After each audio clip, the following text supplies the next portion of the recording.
ஓம் சாய்ராம். என் அன்பு செல்லமே, என்னுடைய தங்கமே, சிலர் நல்லவர்கள் போல எதிரில் காட்டிக்கொண்டு நன்றாக பேசுவார்கள். சிலர் நான் கெட்டவன்தான் என்று நல்லபடியாக தெரிந்தே அவன் கெட்டவன்தான் என்று நேரடியாக சொல்வார்கள். நேரடியாக நான் கெட்டவன்தான், நான் எது வேண்டுமானாலும் செய்வேன் என்ற சொல்பவர்களை கூட நம்பலாம். ஆனால் நான் நல்லவன்தான் நல்லவன்தான் நல்லவன்தான் என்று சொல்பவனை தான் நம்பக்கூடாது. அவன்தான் வாழ்க்கையில் உங்களுக்கு பின் ஏதேதோ விஷயங்களை எல்லாம் சொல்லிக்கொண்டு செய்து கொண்டு இருப்பான். அதுபோலத்தான் உன்னுடைய வீட்டு மனை மீது ஒருவனுக்கு ஆசை. அது உன் பக்கத்தில் இருப்பவனுக்கே ஆசை. அதனால் நீ அவனுக்கு இருப்பது தொந்தரவாக இருக்கிறது என்பதற்காக கோவிலாக அவனுடைய வாழ்க்கையில் அவன் முன்னேற வேண்டும் என்பதை அவன் வேண்டவே இல்லை. அவன் என்ன வேண்டுகிறான் என்றால், நீ வாழ்க்கையில் முன்னேறக்கூடாது, அந்த வீட்டை விட்டு நீ போக வேண்டும் என்பதற்காக அவன் பெரிய சதி வேலையை செய்து கொண்டுதான் இருக்கிறான். இதனால் தான் உன்னுடைய வீட்டில் ஏதாவது ஒரு விஷயம் தவறாக நடந்து கொண்டு இருக்கிறது. அவன் வாழ்வில் அவன் சிந்திக்கும் சிந்தனையானது தவறாக உன்னுடைய வீட்டிற்கு வருகிறது. இதை எப்படி தடுப்பது? இது என்ன செய்வது? வாழ்க்கையில் எப்படிதான் இவனுடைய தொந்தரவிலிருந்து நாம் வெளியே வருவது என்று நீயோ நினைக்கிறாய். இப்பொழுது நான் சொல்லும் பொழுது உனக்கே ஆச்சரியமாகத்தான் இருக்கிறது. என்ன இப்படியெல்லாமா என்னுடைய பக்கத்து வீட்டுக்காரன் செய்கிறான் என்பது. ஆம் தங்கமே, உண்மையை தான் சொல்கிறேன். இப்பொழுதும் நான் ஏன் உன்னிடம் இதெல்லாம் சொல்கிறேன் என்றால், நீ சுதாரிப்பாக இருக்க வேண்டும். நீதான் எல்லோரையும் ஒரு முறை நன்றாக இருக்கிறீர்களா என்று கேட்டால் நல்லவர்கள் அப்படி என்று முடிவெடுத்து விடுகிறாயே. யார் நல்லவன் யார் கெட்டவன் என்பது உனக்கு இன்னுமே இவ்வளவு அடிபட்டுமே யார் நல்லவன் யார் கெட்டவன் யார் எப்படி பேசுகிறார்கள் எதுவுமே முடிவெடுக்க தெரியாமலேயே இருக்கிறாயே. முடிவெடுக்க முதலில் தெரிந்து கொள். நானும் உனக்கு அதிகமான பாடத்தை சொல்லி கொடுத்து விட்டேன். இவன் நல்லவன் இவன் கெட்டவன், இவனை எப்படி பார்க்க வேண்டும், கெட்டவனை எப்படி அவனுக்குள் நடந்து கொள்ள வேண்டும், நல்லவரிடம் எப்படி நடந்து கொள்ள வேண்டும் என்பது நான் வார்த்தையால் சொல்வதை விட உன்னுடைய வாழ்க்கையிலேயே எப்படி எப்படி இருக்க வேண்டும் என்பதை சொல்லிவிட்டேன். ஆனாலும் நீ எதற்காக இவ்வளவு குழம்பி நிற்கிறாய் என்பதுதான் எனக்கு நிஜமாகவே புரியவில்லை. நல்லவர்கள் என்பதற்காக அவர்களுடைய வாழ்க்கையில் போய் தலையில் தூக்கி வைத்தும் ஆடக்கூடாது. கெட்டவர்கள் என்பதற்காக அவர்களை தேவையில்லாமல் பேசவும் கூடாது. எல்லோரிடமும் ஒரு நிலையை ஒரு தூரம் வைத்திருக்க வேண்டும். தங்கமே, நீ உன்னுடைய வாழ்க்கையில் எது வேண்டுமானாலும் செய். ஆனால் ஒன்று, மற்றவர்களுக்கு நீ உதவி செய்கிறாயா? உதவி செய். ஏதாவது ஒரு இனிப்பான பலகாரத்தை மற்றவரிடம் பழகினால் கொடுக்கிறாயா? பரவாயில்லை, கொடுத்துக்கொள். ஆனால் உன் பக்கத்து வீட்டில் இருப்பவர்கள், உனக்கு தெரியாதவர்கள், உனக்கு யாராவது தூரத்தில் இருந்து திடீரென்று ஒரு நபர் வந்து நான் தூரத்து உறவு என்று ஏதாவது ஒரு விசேஷத்திற்கு வந்து பழங்களையோ இல்லை இனிப்பு பலகாரங்களையோ கொடுத்தால் தயவு செய்து அதை உண்டு விடாதே. அதை தயவு செய்து உன்று விடாதே தங்கமே.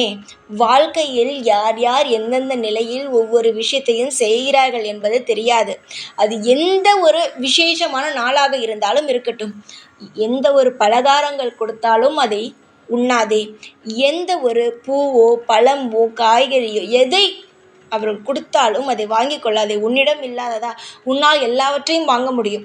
உனக்கு ஏதாவது வேண்டுமென்றால் வெளியில் போய் பணம் கொடுத்து அதை நீ வாங்கி சாப்பிடு. மற்றவர்கள் திடீரென்று நான் இந்த கோவிலுக்கு போய் நான் பொங்கல் வைத்தேன், இந்த கோவிலுக்கு போய் நான் குங்குமத்தை வாங்கி வந்தேன், எது வந்தாலும் வேண்டாம், அது வேண்டாம். அவர்களிடம் இருந்து வேண்டாம் என்று சொல்லி அவர்களிடம் நீ சுதாரித்து விட்டாய் என்று காட்டிக்கொள்ளாமல் பெற்றுக்கொண்டு உன்னுடைய வீட்டில் இருக்கும் நிலைவாசலுக்குள் எடுத்து போகாமல் வெளியிலேயே வைத்துவிடு.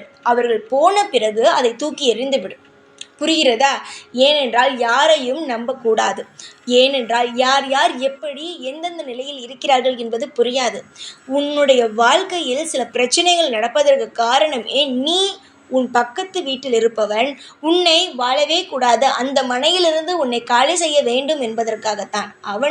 அவனுடைய தவறை மறைப்பதற்காக நீ அந்த இடத்தில் இருந்து போய்விட்டாய். ஆனால் அவனுக்கு அந்த இடம் மிக மிக வசதியாக இருக்கும். இதனால் மட்டும்தான் நம்பிக்கையோடு நான் சொல்வதை மட்டும் செய் தங்கமே.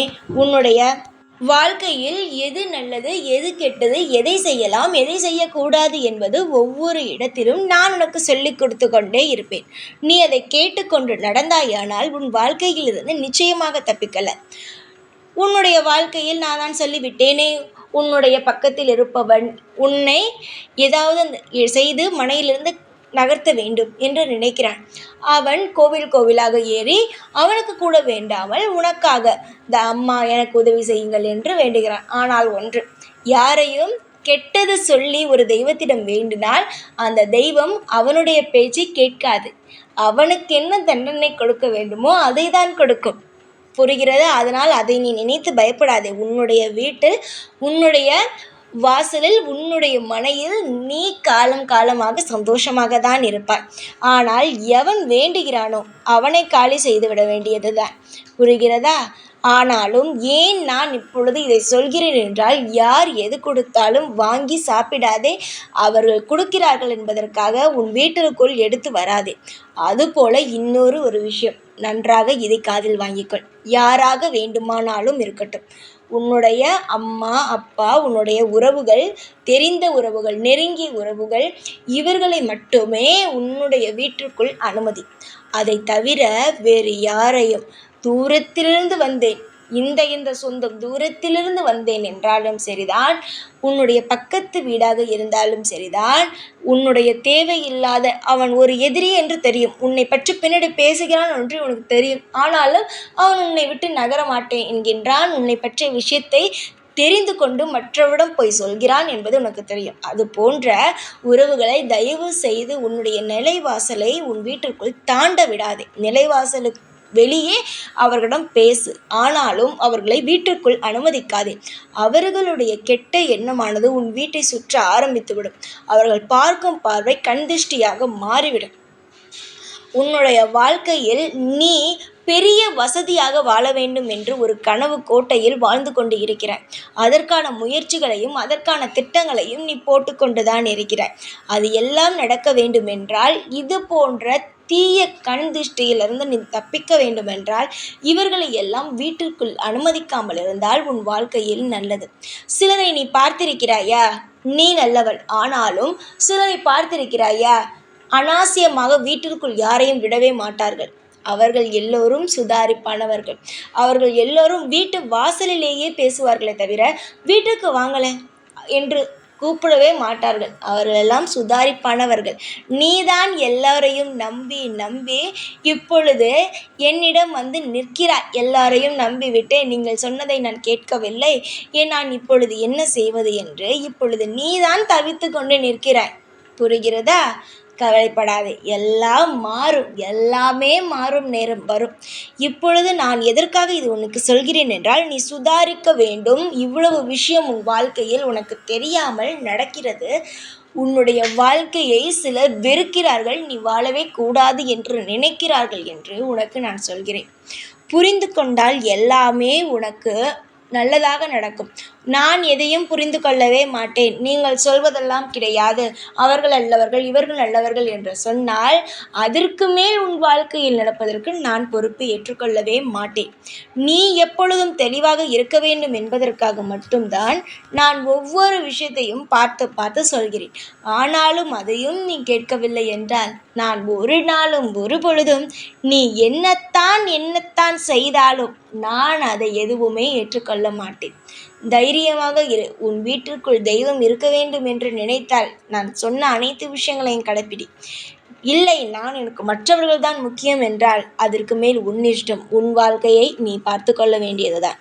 தைரியத்தோடு இரு, எல்லாம் நல்லதே நடக்கும். வாழ்க்கையில் நான் இருக்கும் வரை எந்த ஒரு தவறும் நடக்காது. எல்லாவற்றையும் சொல்லிக்கொண்டே தான் இருப்பேன். காலம் முழுவதும் உனக்கு என்னுடைய துணையும் கருணை பார்வையும் இருந்து கொண்டே இருக்கும். சந்தோஷமாக இரு. எப்பொழுதும் உன் கூடவே தான் இருப்பேன். இந்த சாய்நான். ஓம் சாய்ராம்.